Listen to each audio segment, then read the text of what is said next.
Item 12D, goodness. Planning and Community Development Department, 2017, Summary of Activity. Craig Dossie, Executive Director, Planning and Community Development Department.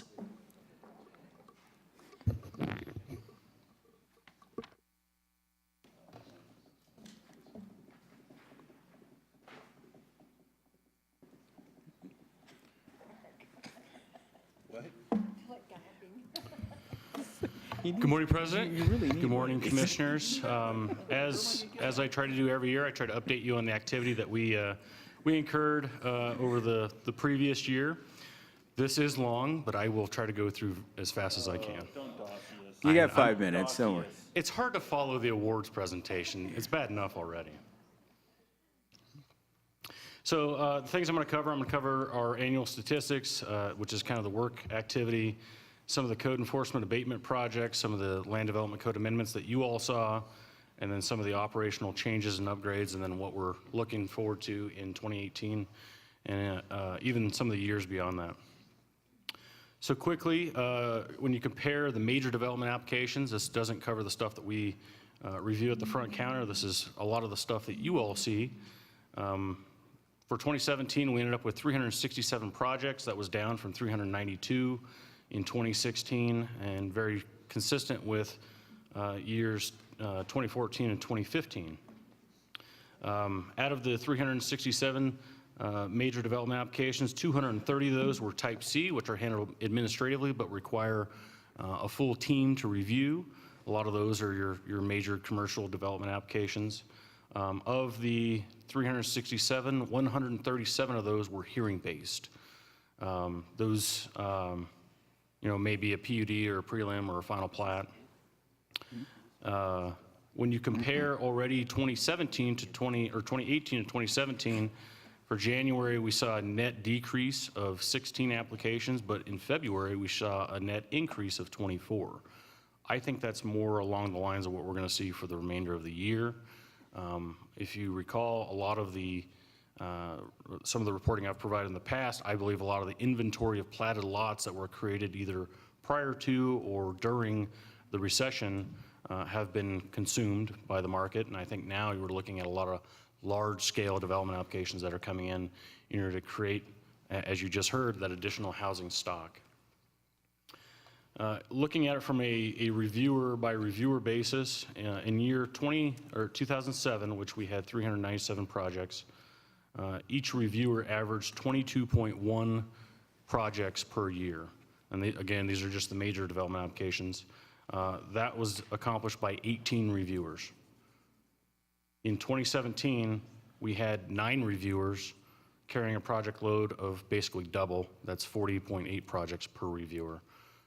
What that tells you is our staff is doing more, almost twice as much as we were before the recession, with the same number of development applications.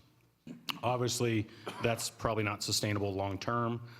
We have created a lot of efficiencies with some of the things that we've implemented, such as EDARP, which I'll talk about more, but we're not that efficient. And so we're looking to hire 2 additional engineers, at least 2 additional engineers in 2018. As a matter of fact, I just made an offer to one yesterday. So the engineers are really carrying a heavy load, and obviously that's a lot of the technical review that we perform. I think this is the first time I've done this. I want to give you all an idea of kind of the things that you saw during 2017 and kind of what happened with the Planning Commission.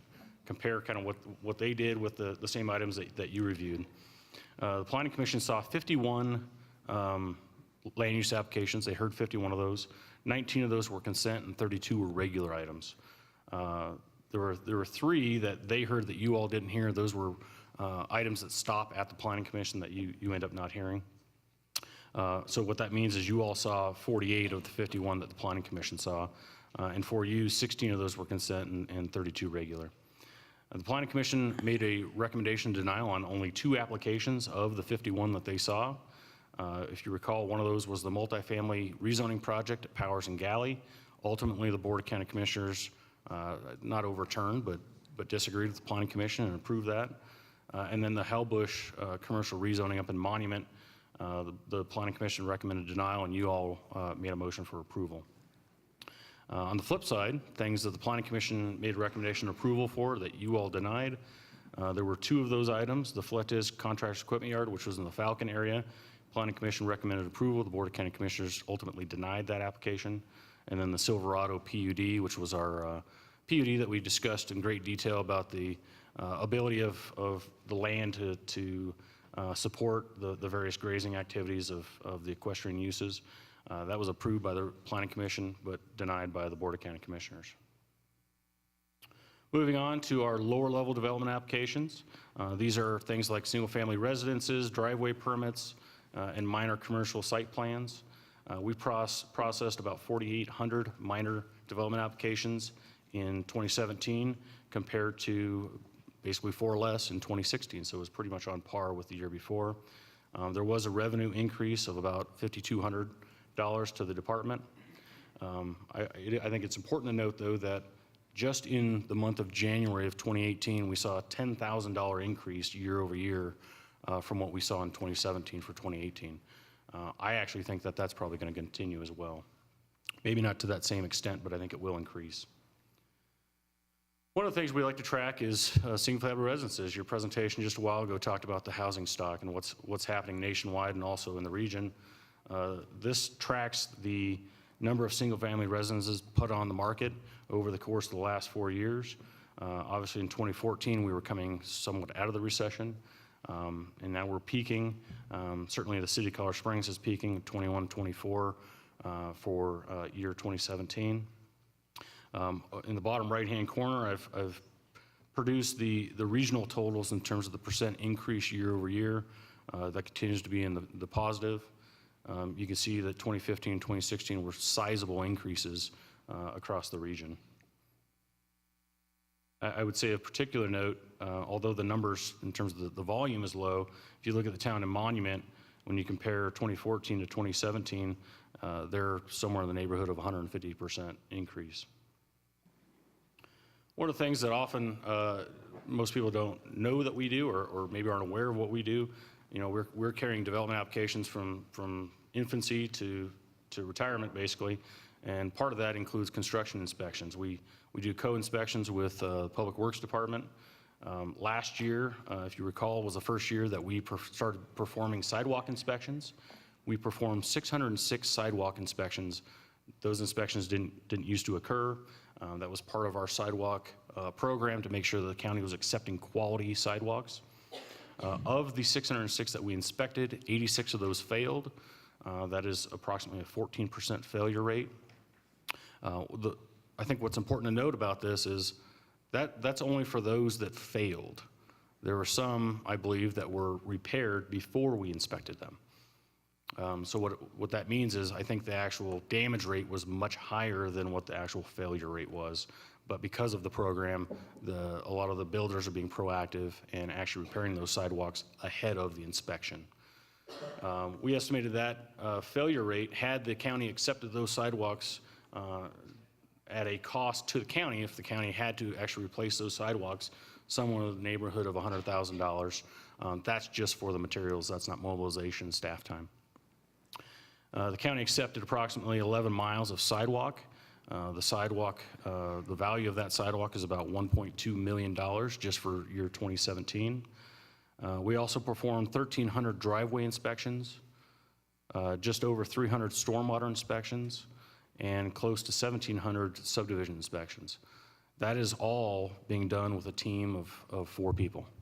That's a lot of inspections with a team of 4 people. I think they do an outstanding job, and I think you all, and I know I am very proud of that group. We issued 20 construction permits. That doesn't sound like a lot, but when you think about what a construction permit includes, it might include somewhere in the neighborhood of 300 to 500 subdivision lots in one construction permit. So it seems like a small number, but it's actually very meaningful in terms of the area it's covering. Question, Commissioner Littleton? Thanks. Just for clarification for people that go online and watch this at a later date, the 606 sidewalk inspections, the county only inspects sidewalks that are in the county, not in the city of Colorado Springs. That is correct. Okay. And a lot of those inspections also include ensuring that there is ADA compliance to make sure that the slopes of the ramps and the cross pans are such that we are actually in compliance with the ADA guidelines. Thank you. With regard to kind of broader public improvements, in year 2017, the county accepted development-related improvements valued at about $5.5 million. That is down significantly from 2016. 2016, we saw 13.8 million. I will tell you that that is probably the anomaly, not the norm, from what I've seen historically. If you notice, 2015, we were about 5.8. And really, that's more of a timing issue. As I said, a lot of the lots were being consumed, and just now are we going to larger scale developments. That's when those improvements are going to come in at the beginning. Overall, countywide, the county added approximately 21 miles, lane miles of new public roads. Within that 21 miles, 6.5 miles of that was due to new development. I think that will probably go up as well as you see some of these large-scale developments coming online. Probably the most telltale sign that activity is heightened. If you look at what we accept from a financial assurance standpoint and what we released in the same year, in 2017, there was approximately an increase of $4 million of what we released over what we actually took in. So we're holding an additional almost $4 million of financial assurance beyond what we released. What that means is those are public improvements. That's what's getting ready to come online as part of the public improvements.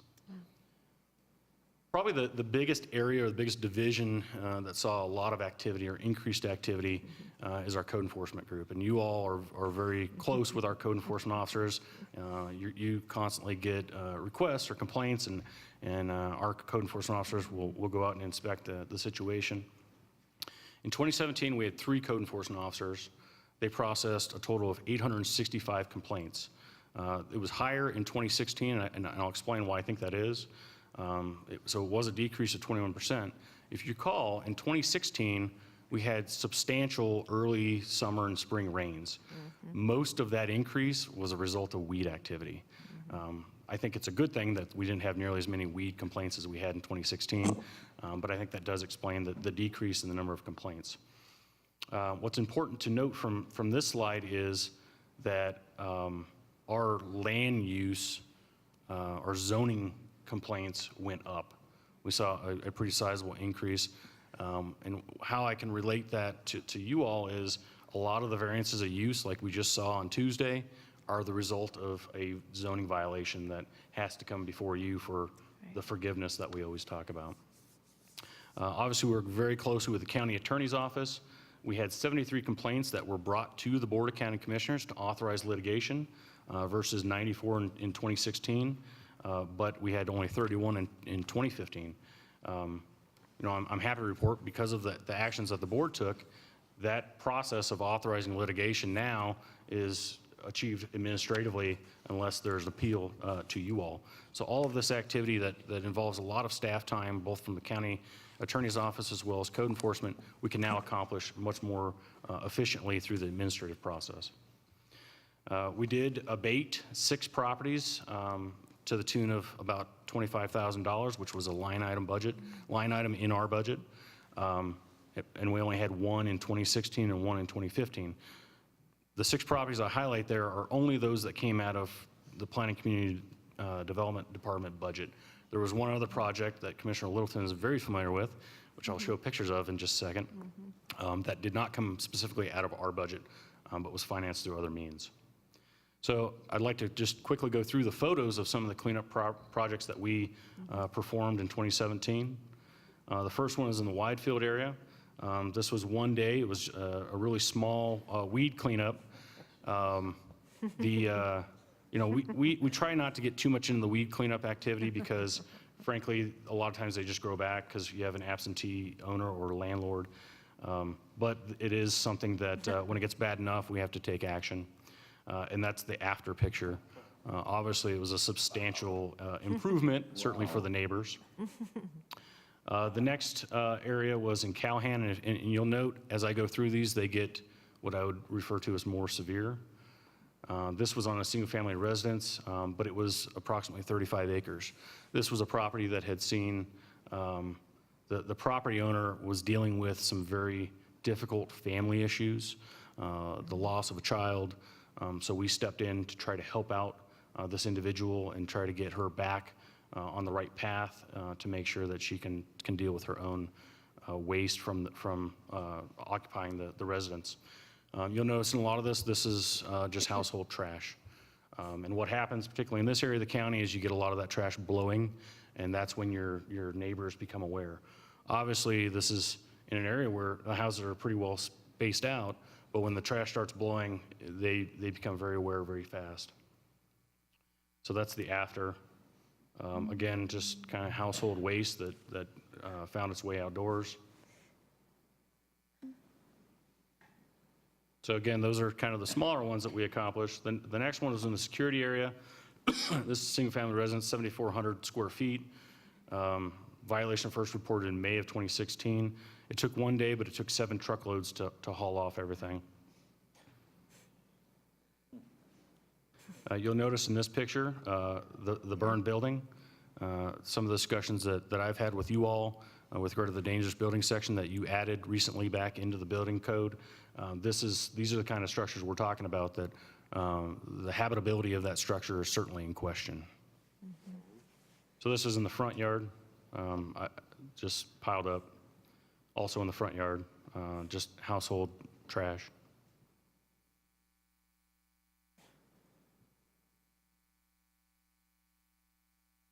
And this is the after. We allow them to keep things in the yard if they're put away in an orderly manner. I think it was a huge improvement, obviously, over what was there before. Again, in the wide field area, this cleanup took 2 days, 12 truckloads.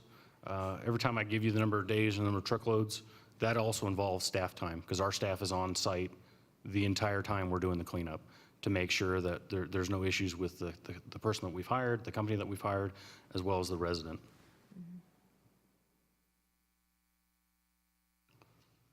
This is sort of a collection of sorts. There are things I think that certainly could be repurposed, but there's also a lot of rubbish, as we like to refer to it.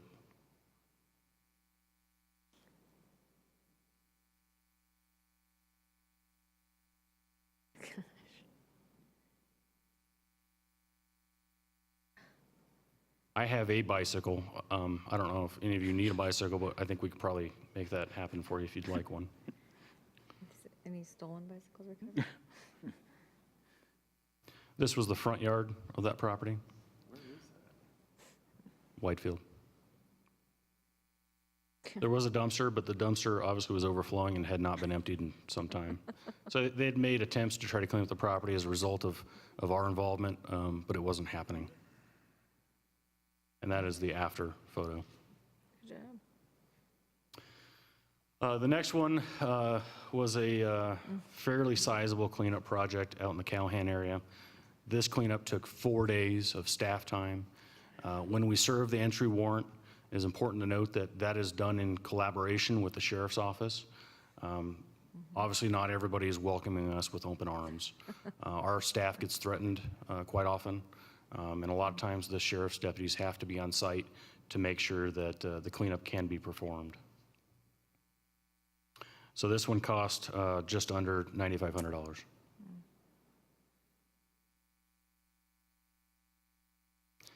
Really, the unfortunate part of this property is the residents, the neighbors, because of the topography of this property, were looking down on this. So even though it was out in Callahan, it was highly visible to the neighbors.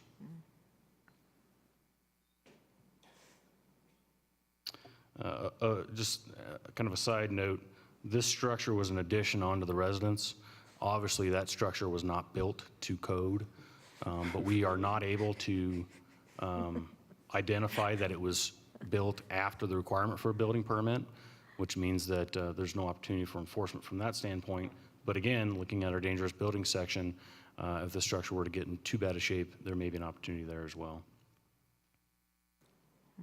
We did allow the resident to keep a lot of things. It's a larger property. It was sort of a labyrinth of sorts with all the fencing that was put up. It took me quite a while to walk through the entire property.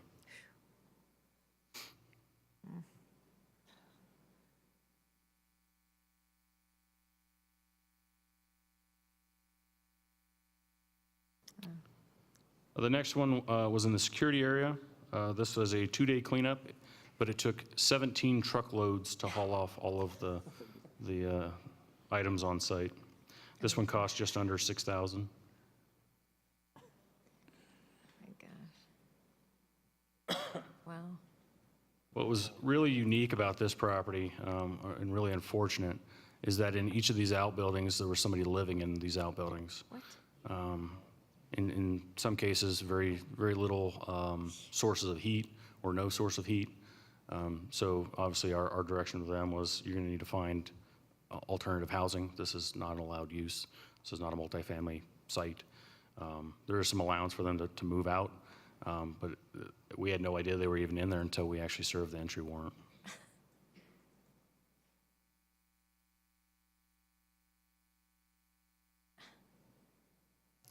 And I think this picture says a lot, being the before and the after, how much work actually has to go in and clean this up.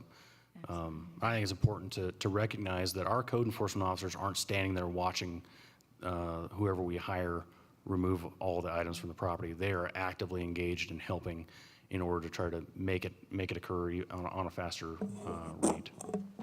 So, Commissioner Waller. thank you, Mr. President. So, yeah, it seems to me this costing us a lot of money to clean all these properties up. Do we go back and kind of look at them, a year later? Because my guess is that, this happened back in May. My guess is it's probably starting to look bad again. Again, historically, we haven't had a lot of cleanup properties. I think we had one each of the last couple of years. We do want to track these to make sure they're not getting, we certainly don't want it to get to this extent ever again. So we want to make sure that they're keeping it clean. It's a challenging endeavor because sometimes vantage point is very difficult to achieve. You have to get a lot of agreement from some of the neighbors to take photos from off-site. And when you're dealing with single-family lots like this, a lot of that is located in an area where it's not visible. So we try to do the best we can, and certainly we are going to try to track these to make sure that it never gets to this extent again. And I should mention that when the county's paying for these cleanups, the county's not out that money. I don't want anybody to walk away from this thinking that the county's just paying for this the goodness of our hearts. We send them a bill. If they do not pay that bill, then the county attorney's office, we work with them to put a lien against the property to ensure that the county recovers its cost in performing the cleanup. Amazing. Same property. Good grief. Commissioner Littleton will recall this one. She was on site, I believe, when we kind of proverbially broke ground. Yeah. This is the one cleanup. So I've showed you the 6 that our department covered the cost on. This one cleanup, as you all recall, was it got a lot of media attention, and justifiably so. This is a property owner who allowed multiple construction trailers to come onto his property in Park Vista. It ended up housing folks that were creating concerns in the neighborhood, which was a single-family neighborhood. So the county took action. Our code enforcement officers helped facilitate that cleanup process, but it took 8 days to complete. This is probably worst-case scenario for us, and certainly is the largest cleanup that the county's ever performed. It was to the tune of just under $110,000. So again, it was at Dayton and Seaford. This is the Park Vista area, with Austin Bluffs being off to your left. I think you all probably recall that when we served the entry warrant, there were, I believe, 2 homeless people living in one of these.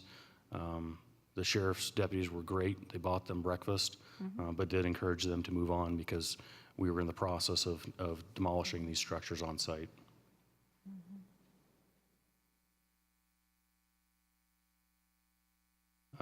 Sort of an aside here, demolition of these structures occurred, I believe, on a Thursday, finished on a Thursday.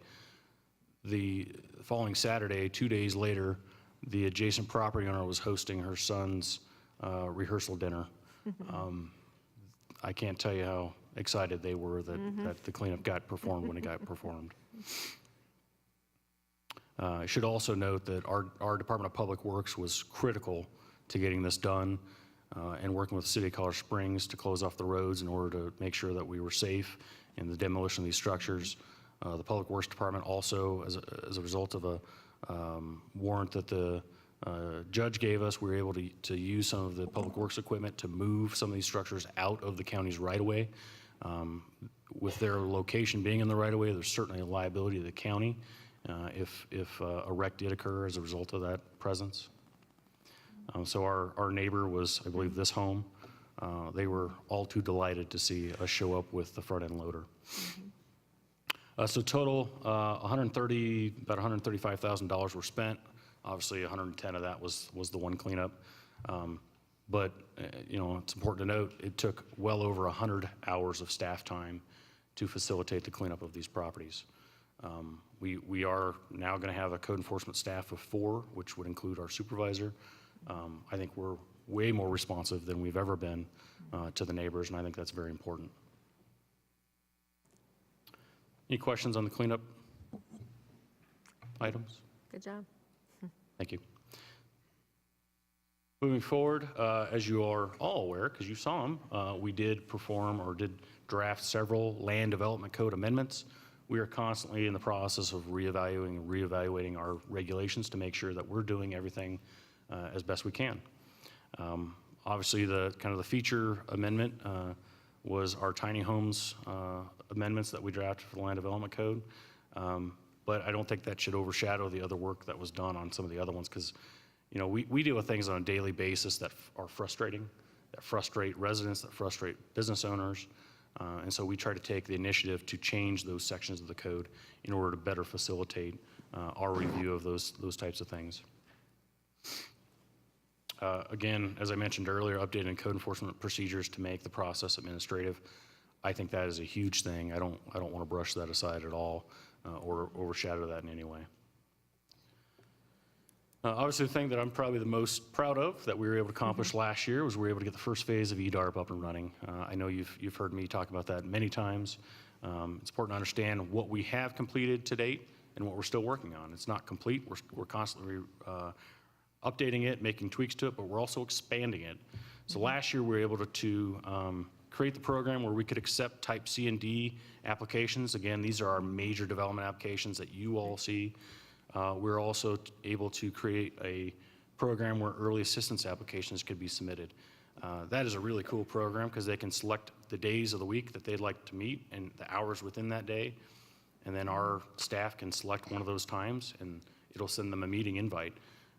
It doesn't seem like a big deal, but when you've returned the same phone call 4 or 5 times, that is not the most efficient use of our staff's time. So it's a really cool program.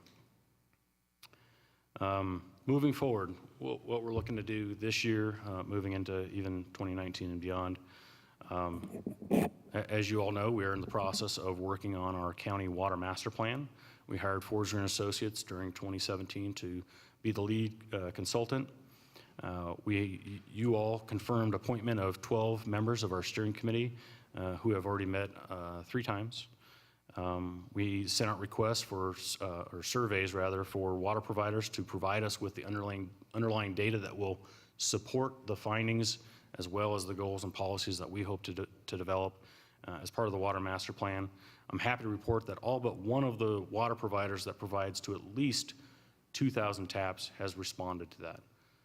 That's a big undertaking. We have a lot of water providers in this county, and to be able to get all but one of them, and I believe they're even in the process of trying to finish that, was a big undertaking, and that's a big credit to not only the Forest Green staff, but our staff as well, because in a lot of cases we had to reach out to them individually. You know, just like everybody else, they get a million emails, and we just had to call attention to it. But again, the goal for adoption of the Water Master Plan, we're targeting the 4th quarter of this year. It's important to note that authority lies with the Planning Commission. Under state statute, the master plan for El Paso County is something that is approved by, or is adopted by the Planning Commission. Obviously, you all will see it, but that authority actually lies with the Planning Commission. Moving forward, as I mentioned, expansion of EDARP, we want to be able to get completely off of paper. That would include every little thing that we do at the front counter with driveway permits and site plans for single-family residential. The plan is to set up kiosks up front where your mom and pops can be walked through the process with our staff and get a response right then and there. The program will actually spit out a permit. That is a huge improvement over what we currently do. So we're really close in terms of rolling that aspect of EDARP out. We're also planning on working with our Department of Public Works on a co-inspection process. That is a very laborious process because we're producing punch lists for things that need to be repaired prior to county acceptance. We have a very close relationship with Jim Reed's group. I think this will even further improve that relationship. And then last but not least, we're hoping to streamline our code enforcement inspections and reporting process by rolling that into EDARP so that reporting can occur on site. Right now, we go out, we inspect a property, we make handwritten notes, we come back in and we type up those notes. We're doing the same job twice, and if at all possible, I'd like to limit that down to one. We're also looking to, obviously always looking to amend the land development code for various purposes. We do still have, I think, 2 or 3 items that are in the process of being drafted, and you will see those very shortly. Commissioner Walter? Thanks. In the EDARP, I know several years ago, we talked about the process. There was a tool called Sketch or something like that, that we were hopefully going to be able to allow our inspectors to, use an iPad, take a picture of things, put a circle around the particular item that, needed to be revised or updated for, getting approval for any, during the building inspection. And that way, then that would be uploaded to a common site, so whoever the next inspector was would know what it was we were inspecting, as opposed to going out and playing gotcha, and it was then a totally different thing, which happened to me when we were redoing and remodeling our basement. So has that gone forward so that we have that consistency? Our program that we're going to work on with the Department of Public Works, we anticipate that it will have that efficiency as well as being tied into GPS, so it'll show you exactly where that picture was taken from. Okay. So I think it'll be very robust, very transparent. Oftentimes we have one group producing one punch list and one group producing another punch list, and really we should have one punch list that goes out to the builder or out to the developer, and that's exactly what we're hoping to accomplish with this. Good. Any questions on anything? I know that was long, but I guess when you're talking about an activity report, if it's long, that must mean you're doing something. So do you have any questions for me? If not, I can turn it over. I think the HBA has a few things that, or a legislative initiative they'd like to talk to you about. I will highlight that what they are going to present will certainly result in a code change, or could result in a code change, so that would be one of the things that we'd look at this year. Before we do that, we're going to take a 10-minute break. Okay.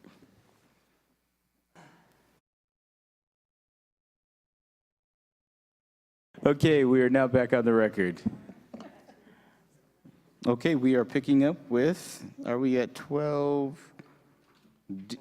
Is it D and a half? Yeah, I've been Okay. called a half a lot. Yeah. We are at 12, for Kevin me. Walker.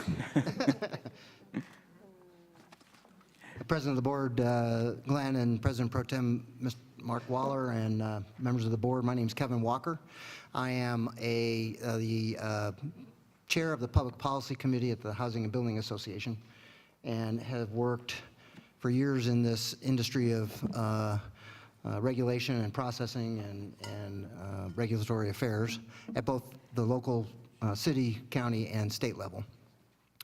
There's been a consistent complaint or concern at the county level of being able to see if we can get staff a little bit more authority to approve, especially plats, but any other development regulatory requirements in order to speed up the process to get plats on the ground. And we haven't ever really done anything about that because it takes state legislation, and it's just sort of been a bigger issue than we've wanted to face. But quite frankly, in the last 2 years, we've had a difficult time trying to stay up with the demand side of the housing curve, and the principal issue is just trying to get plats approved and out the door and built. It takes literally 18 to 24 months from the time you secure a piece of property and think about doing a plat to getting a building permit ready.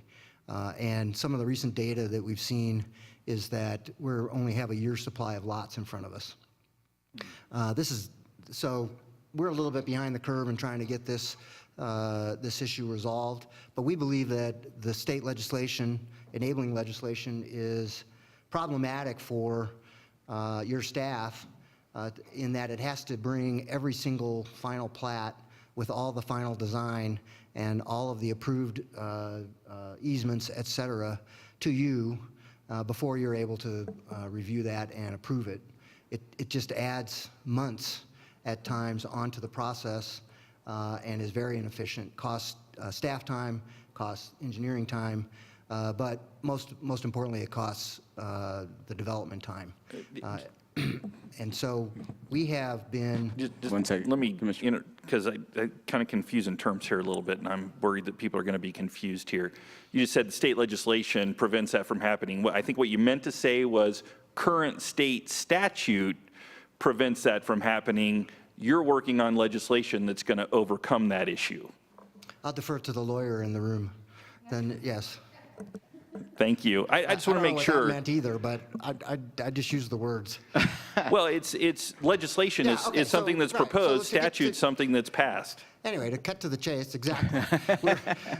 We have been working with Senator Bob Gardner to propose some legislation that will authorize the county to, not require the county, but authorize the county to enable their professional staff, administrative staff, and/or planning commission to pass some of these regulatory requirements. And that's what we have finally gotten to a point where we have some draft legislation. We've been working that with Senator Gardner. We're hoping that that will be introduced on Friday, tomorrow. And we've shared some of that with your staff, and we'll begin the process of trying to see what we need to do in order to get that adopted at the state legislature. So that's what I'm here to present, to let you know that we're doing that, to seek your support and guidance, and answer any questions you might have. Commissioner Waller. A couple other things I want to make sure that everybody understands, and in full disclosure, this is something I've been engaged with. The HBA's reached out to me regarding this to see if there are ways that we can help make this be successful at the state level. But right now, state statute prohibits our staff from engaging in a lot of these activities and requires that to come to the Board of County Commissioners. The proposal, as I understand it, doesn't say we're going to cede all of that authority to staff. It just simply says counties will, if they choose to cede some of that authority to staff, they can do it. They don't have to do it, but if they want to, they can. Do I understand that correctly? That's correct. It's not requirement, it's just to enable that. Well, process-wise, I would say when it's ready, then we would bring it back so that we can have a proposed resolution Great. to do that. So that way we can evaluate taking a formal position on that. Great, I appreciate that. Okay? Commissioner questions? Gonzalez. Oh, thank you, Mr. President. Yeah, and I do applaud any effort that helps, cut red tape and streamline regulations. And, of course, we're going to work with staff after, if this does pass, to see what the common sense smart moves are. But, less government is always better. And I I would, have one other quick thing. We are not removing the power or the ability of any citizen to appeal any of these approvals from the staff to the Board of County Commissioners or the Planning Commission. So if there is, this is not designed to try and get you out of the process if there is a concern or if there's, somebody who wants to appeal the process, up to you. Okay. Commissioner Waller. Thank you, Mr. President. I just say procedurally, it would be really helpful if we could have something before this board prior to March 16th. I know that there's an effort to get CCI to weigh in on this at the state level in order to help get this passed. CCI's committee meets on March 16th, and if we could have had it before this board and, had our approval or whatever we're going to do here, I think that'd be incredibly helpful to have that done before the CCI committee meets on March 16th, because if we wait till after that, it's going to be in April before that committee meets again, and, I'm fearful that it'd be too late. Yep, nothing like a deadline. Thank you. Commissioner Vanderwerth. Thank you, Mr. President. So the current, to to kind of improve my familiarity with the current state statute. That would obviously apply in development activity relating to counties, because you're here and talking to us. Does it also apply to city municipalities? So is this something that's broader than just counties? No, this is specifically designed to deal with the county question. Most of the city regulations are based on home rule, and they're able to adopt their own within certain guidelines of the state statute. But the city of Colorado Springs operates under this. So this initiative this will be process at for the same- counties? That's right. Okay. And, just as a generalization, without having gone through the review, which we'll do, I like the idea of being provided the flexibility. We would then have to work out our procedures. If this were to go forward and be passed and so forth, we'd have to work out our own procedures about where that's appropriate and not appropriate. But having the flexibility sounds valuable to me. So just kind of generally speaking, sounds like a reasonable idea, and then we'll get into the details here in the future. Thank you. Okay. Thank you. Sounds good. Thank you very much.